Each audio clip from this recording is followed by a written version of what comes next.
Welcome to our YouTube channel, Ma Gurukul. I hope you have been trying the activities which we have uploaded to you on the YouTube channel. I do have few happy customers. In the same video, I will be adding the photographs, my happy customer photographs. Alright? So today's activity is spooning. I will be making another video to explain to the parents the difference between what is kindergarten, what is playway method, what is Montessori method, and what is the traditional method which schools keep following. Right? But today I will just go straight away to the activity. The activity is called spooning, meaning the child will hold on to a tray, get onto a tray which will have two different bowls. I will show it to you in close a little after some time, along with spoon. At one spoon, you can choose one spoon. I have given different variations of spoon so that I can show it to you which one is the best one or which one you can choose among these. Right?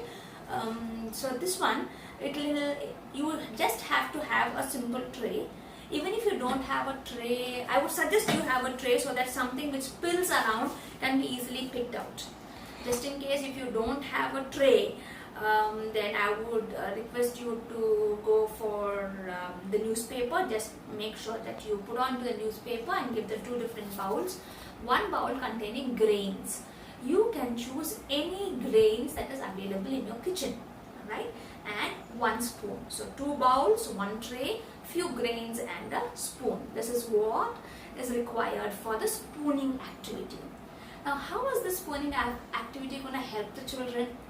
Now, one being when the child is holding on to the spoon.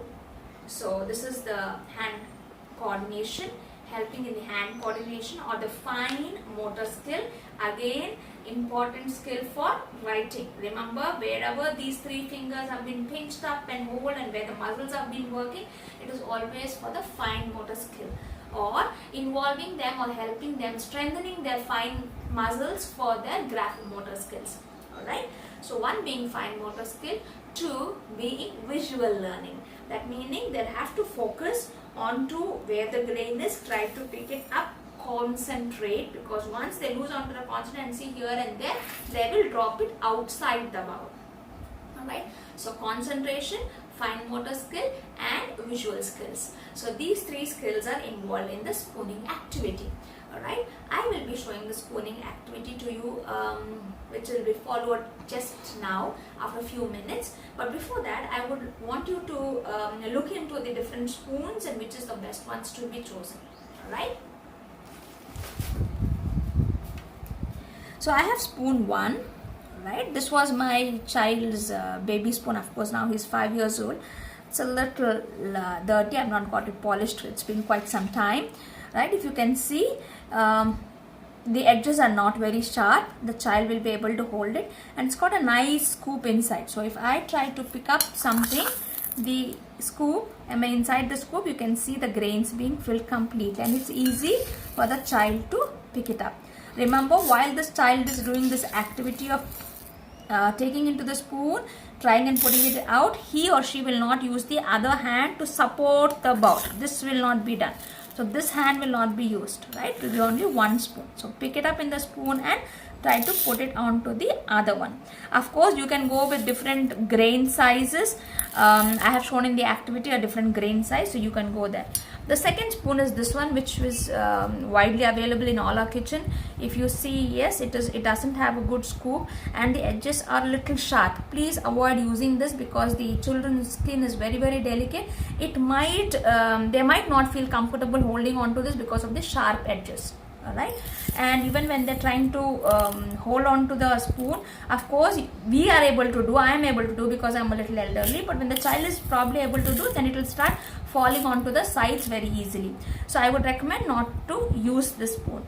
Right, this is another one. It's got a little slight scoop and the edges are not very sharp, so even this kind of a spoon can be used, right, for scooping activity. This is the soup spoon. Right, it's got a good scoop inside. The depth of the spoon is quite good, and the edges are pretty thick enough for the child to hold it. Alright, so the child will hold with these 3 fingers, pinch it on, pinch it, and then cover up or fold the other fingers onto this. Alright, so even this is also good. Alright, this is another one. Look at the length of it. Yes, it is pretty long, but the scoop and the edges are quite good for the child. But then I would not recommend something like this because of the length of the spoon. Once the length of the spoon is there, then it is quite difficult for the child to balance it. So these 2 I will not recommend, but I would recommend these 3 spoons. The best being this one. You can start it off with this for children and then slowly move on. Alright, so this is it.